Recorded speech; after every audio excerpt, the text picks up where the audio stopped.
Oi, gente. 2 senadores da extrema-direita, entre eles o Sérgio Moro, resolveram atacar o governo do PT, os governos petistas, em termos de economia. E depois receberam uma aula em números de Jacques Wagner. Aliás, o Sérgio Moro não deveria ficar falando sobre assuntos que ele não entende nada.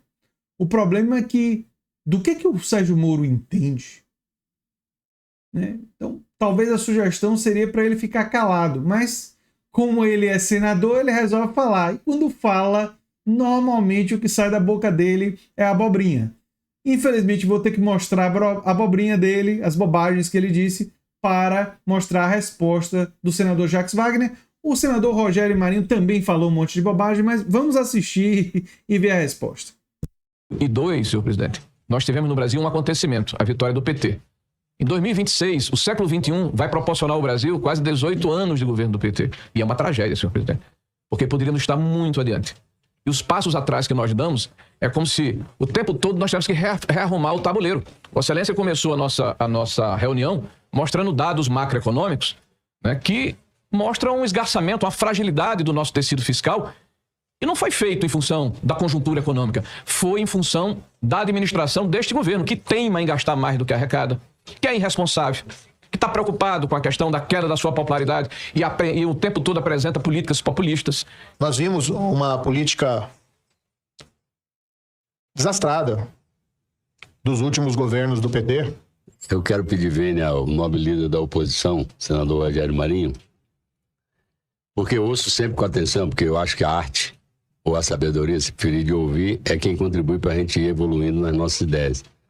Mas, às vezes, confesso que quando eu ouço o senador Marinho, fica me parecendo que nós não vivemos no mesmo país. Que o senador Marinho... É porque não tem as mesmas referências, senador Jacques Wagner. Você está baseado em números, em estudo. E ele está baseado em narrativas. Essa é a grande diferença, né? Os números não favorecem as narrativas da extrema-direita. Então, eles, enfim... falam o que dá na telha, né? Ignoram toda a devastação de direitos sociais produzida pelo governo Temer, produzida pelo governo Bolsonaro. Ignoram o aumento do PIB que nós tivemos já nesse primeiro ano. Primeiro ano do governo Lula já tivemos aumento de PIB, diminuição da inflação, mas enfim. Fala da irresponsabilidade do governo do Partido dos Trabalhadores. Eu fico perplexo, senador. Porque parte das reservas que nós tínhamos, ainda temos com a graça de Deus, que foi gasta no governo anterior que Vossa Excelência participou, quem acumulou foram os governos do PT. E por isso conseguimos pagar o FMI, por isso passamos a sentar em todas as mesas internacionais pelo respeito àquilo que vinha sendo feito no Brasil. Ele está se referindo às reservas internacionais que o Brasil tinha e ainda tem, embora parte delas tenham sido perdidas, né? Especificamente, uma revolução social, uma progressão social nunca vista, com uma responsabilidade fiscal também nunca vista. Nós cumprimos o superávit primário todos os anos do governo do presidente Lula, apesar de termos pago ganhos salariais ao salário mínimo.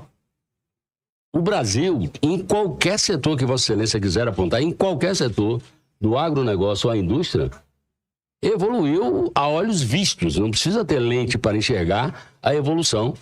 Mas Vossa Excelência insiste na irresponsabilidade do meu partido no governo. Eu pergunto a Vossa Excelência, qual foi a irresponsabilidade? Pagar a dívida externa? Emprestar dinheiro ao FMI?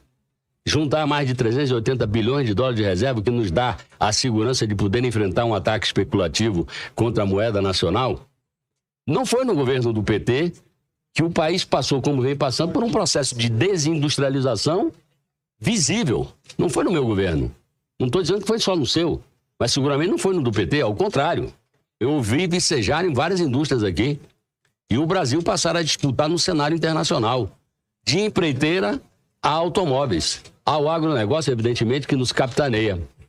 Esse projeto, longe de ser qualquer tipo de responsabilidade, é fazendo frente, me perdoe a franqueza, talvez é o que o governo passado não teve a coragem de fazer, ou porque tinha uma convicção que era melhor para o Brasil ser desindustrializado e virar apenas um vendedor de commodities, e eu bato palma ao nosso agronegócio, Só que ele sabe que isso não é suficiente para sustentar uma nação de mais de 200 milhões de brasileiros. Vossa Excelência é empresário. Vossa Excelência quer dinamizar a vossa indústria. Eu imagino que isso soa como música aos seus ouvidos, dizer que em 2 anos vai se depreciar o investimento feito, liberando Vossa Excelência no 3º ano para fazer novos investimentos. Por que se faz isso? Porque a velocidade com que a tecnologia vem se desenvolvendo, ela obriga muitas vezes a um equipamento que recém-comprado, daqui a pouco ele já está obsoleto para poder enfrentar a competitividade. Repito, do agronegócio à indústria. Nós não vamos ao léu escolher quais são os setores. Os setores são... Mas a direita, seja ela liberal ou seja extrema-direita, ela vê o Brasil num papel subalterno aos Estados Unidos.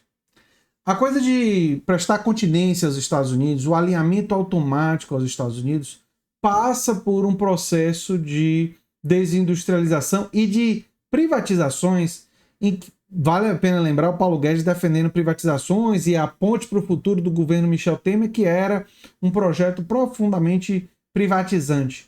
Essas privatizações entregam as riquezas brasileiras para quem? Para grandes corporações transnacionais, cuja matriz se encontra, na maioria das vezes, nos países do chamado primeiro mundo, os países desenvolvidos, os países ricos, né? E essas corporações influenciam esses governos a patrocinar, né, esses programas de boa governança, sempre entre aspas, que na verdade é código para países de terceiro mundo manterem um papel subalterno. A ideia que está sendo defendida agora com ênfase pelo governo de reindustrialização, que eu torço para que avance, né, ela visa, entre outras coisas, fazer o Brasil ser competitivo não apenas com commodities, não apenas no agronegócio, né, na pecuária, não apenas nisso. Ter competitividade em outras áreas seria fundamental para o Brasil. Fundamental para a balança comercial brasileira. Mas, enfim. Fruto de estudos do IPEA, do Bradesco, que estão nos indicando quais são os setores onde mais nós estamos perdendo competitividade perante o mercado internacional. Eu vou repetir. A Alemanha é o que é, porque é um belíssimo parque industrial. Nós, evidentemente, temos nas nossas commodities do agronegócio um percentual do PIB nacional muito importante. Mas quem não tem indústria, quem não tem pesquisa, quem não tem tecnologia de ponta, não vai disputar os melhores postos. Senador Marinho, em 1 ano nós voltamos a ser a 9ª economia. Porque voltamos a investir no país. É verdade, é verdade, é verdade. E o Brasil estava se fragilizando. Mas, enfim, bolsonaristas e extrema-direita não querem ouvir esses números, não querem ouvir essas verdades. Aliás, alguns bolsonaristas têm invadido aqui o canal, né? E quando você joga as verdades na cara deles, eles negam, né?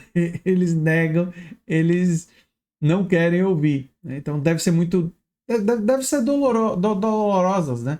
Essas verdades serem ditas e serem apresentadas. Eles não estão acostumados a isso. Eu sou André Teixeira Jacobina, o canal é a Nova Máquina do Tempo. Se você gosta do que a gente faz, se inscreve, dá um like, compartilha, quem sabe vira membro ou apoiador, quem sabe faz um dos nossos cursos. Um abração e até o próximo vídeo.